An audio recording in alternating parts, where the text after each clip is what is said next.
Welcome to Essential Biz Marketing. Today's session presents Case Study 3, Labor Ethics in the Entertainment Industry.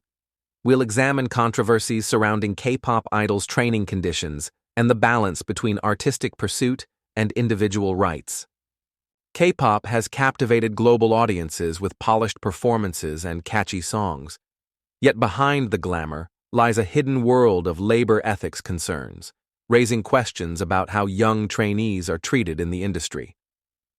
While fans celebrate K-pop's dynamic shows, public debate continues over the harsh realities trainees often face. This case study highlights the demanding environment and strict expectations placed on aspiring young artists.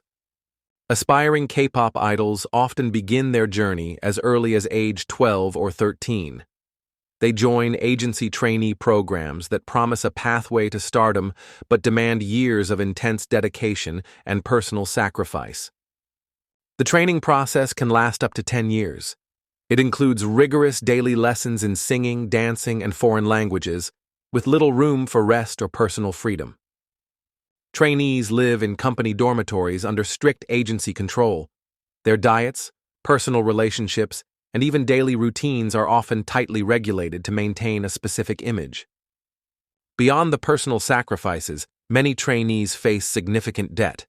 They are expected to repay the high costs of training and living expenses, leaving them with limited earnings even after debuting as idols. The term slave contract emerged to describe exploitative agreements between K-pop idols and their agencies. These contracts often contained harsh conditions that severely limited the artist's rights and earnings. In 2009, 3 members of the popular group TVXQ challenged their agency, SM Entertainment, over a 13-year contract. The case brought global attention to unfair industry practices. The lawsuit led to a landmark decision in 2010 by Korea's Fair Trade Commission. The ruling capped entertainment contracts at a maximum of 7 years to prevent long-term exploitation of artists. Additional reforms followed in 2017. They reduced financial penalties for early contract termination and prohibited agencies from forcing contract renewals, offering greater protection for young performers. Trainees face intense pressure to meet strict beauty standards even before debuting.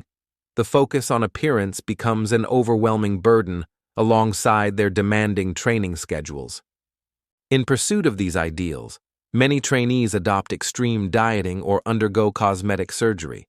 Such practices reflect the unrealistic expectations placed on young performers. The relentless quest for perfection often leads to serious mental health issues. Stress, anxiety, and emotional exhaustion are common consequences of the demanding K-pop trainee system. Scholars and industry observers have called for more humane training environments. There is a growing recognition of the need to balance artistic development with the physical and mental well-being of young artists. Media reports and civic organizations have increasingly exposed the harsh realities faced by K-pop trainees. Investigations have highlighted excessive control and extreme demands placed on young artists. Outlets such as the BBC and the Korea Herald reported on overwork, restricted personal freedoms, and emotional strain within the K-pop industry. These revelations brought global attention to artist welfare. The South Korean government responded by revising entertainment contracts to promote fairness and transparency. The reforms aimed to protect young artists from exploitative and unclear agreements. New guidelines encouraged agencies to provide mental health resources and ensure adequate rest periods. These efforts mark a shift toward recognizing the importance of supporting artists' overall well-being. Despite these policy improvements, enforcement remains inconsistent.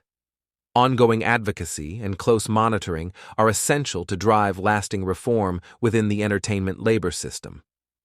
Let's review the key points of this case.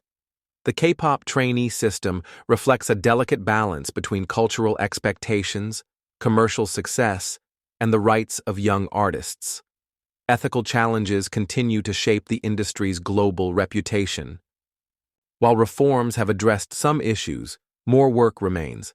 Ensuring the well-being and fair treatment of young performers must stay a priority as the global demand for K-pop continues to grow. This concludes today's session. Thank you for joining us. We look forward to exploring more topics together.